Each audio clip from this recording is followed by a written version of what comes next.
Hey guys, good morning. Welcome back to the channel. Happy weekend to every single one of you. I hope your day is going well so far. Thank you, every single one of you, for joining me back on this channel, for always tuning in to watch the video. Thank you so much.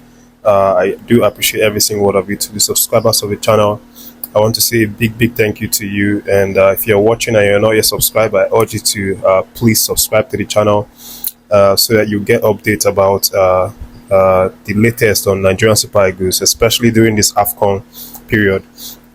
So, guys, I have a few interesting updates for you today, and sadly, there's one bad news that I have, but it's not concerning the Super Eagles. It concerns, one of our players, Ahmed Musa, the captain himself.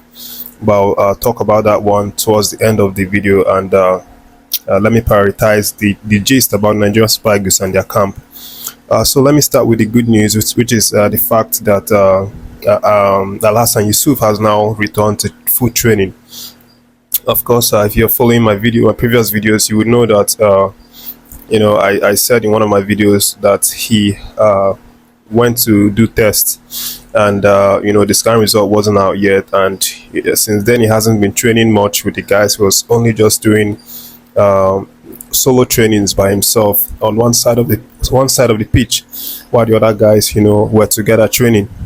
So apparently yesterday he rejoined the squad in full training, and that's a good news, although no word has been out about the scan result, whether it's been out, but they've not really told us or told journalists about that one. But what we're seeing now is that he has rejoined with the first team training with the group, and there's every chance that he might be ready to play the Monday game against Guinea-Bissau by 6 p.m.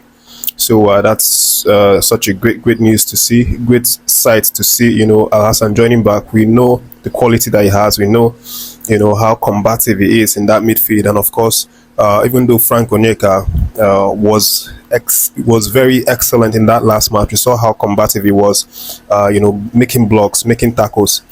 But of course, having Al Hassan Yusuf back to the squad is definitely a huge boost for Nigeria going forward. So I'll leave that one there, and then I'll go to the next update, which is the fact that Sadiq Umar has now come out to break silence, share his own side of the story about what is happening. Of course, if you do follow my videos, you know that there has been a sort of pending misunderstanding between NFF, Sadiq Umar, and Sadiq Umar's club, Real Sociedad. And now the player has now written a very long statement explaining himself. I would have loved to read that statement right here in this video, but it's quite a lengthy statement. And if you want to see the full details of the statement, I posted that on the community tab of this channel. So please do well to go check it out on the community tab, and you can read the full statement there. But I'm just going to summarize what he said in that statement because of time. So what he basically said in that statement was almost the same thing that I shared in my last video when I narrated the issue from Peseiro's side. So Sadiq basically said that it was during that friendly match against Guinea that he had a knock to his knee, and then the coaching staff wanted to substitute him, but he said no, that he can continue. This is Sadiq Umar making his own statement. He said no, that he could continue in that friendly, and then they let him play in the friendly. But when the game finished, they saw that the injury had gotten worse. And then when they came back to Nigeria and they went back to Ivory Coast for the competition properly, then they took a look at his leg again, and they decided that this leg is really bad, that he cannot continue. And then they wrote diagnostics, and then they had to send him back to replace him, because that day was the final day for the CAF is allowing for replacement. So they replaced him. So he said that when he went back to his club, Real Sociedad, the medical team did series of tests on him, and they realized that it wasn't a meniscus injury. It wasn't a serious knee meniscus injury, that it was just a bruise to his knee. So that's what he said, that Real Sociedad medical team found. They found that it was just a bruise, and that was when they overruled the the initial diagnostics from the NFF medical team, and they sent him to start training, and from there he trained very well, and they found that he's really okay, he's really fit, and they added him in the squad to play that Copa del Rey match, and that was it for his side. But he's saying that he's so sorry, that if he feels like that, he knows that it's a privilege to actually wear the Nigerian Super Eagles jersey to represent the country. He wants to represent the country, but the way that the thing happened, it was beyond him, because it was the NFF medical team that sent him away. It wasn't his decision to go away. And when the medical team says that you have injury, as a player you cannot argue that, because they are the professionals there. So he was saying that he's basically saying that he feels sorry, and that he's available if they want to recall him to represent the national team. That's just what he's saying. Let me go to the next story, guys. The next update: the Nigerian Super Eagles yesterday had a recovery session.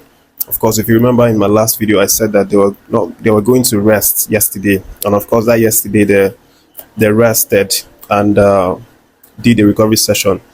Recovery session is basically where you just get some medicals, attending to the guys. They just kind of lie down or stretch their muscles, try to free themselves, free their legs, and do other kinds of routines, maybe like taking ice baths or something similar to that. So that was basically what they just did most of the time yesterday. But then towards the evening time, it appears that they trained. They did a little bit of warm-ups, like jogging, jumping cones, and all of that. That was when Alhassan Yusuf actually joined the group and started training with them. So, but the recovery session, from what I'm hearing, went very successful, and the guys are really rested and they feel refreshed at this moment. But they go again today, with their normal regular trainings, and as they prepare for the game against Guinea-Bissau on Monday.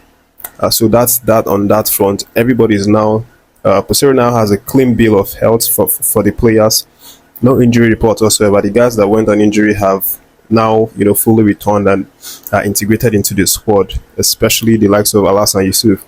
And it's just so great to see, that we actually have a full squad to play with, to select from against that Monday game.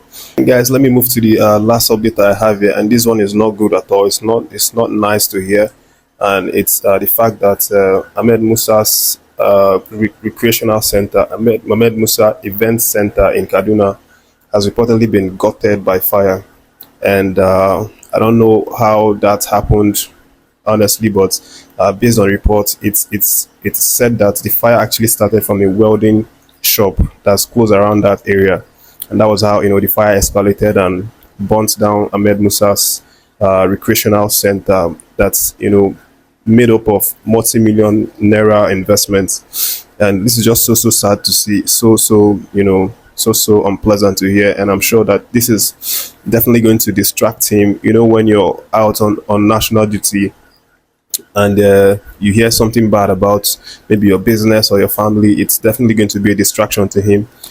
We hope that this is settled, and in a very good way. Maybe insurance can even cover for that. We hope that as well, but it's definitely a bad news. It's a sad one to hear, and let's see how this one goes. We hope that he stays strong and remain focused for the task ahead for the country.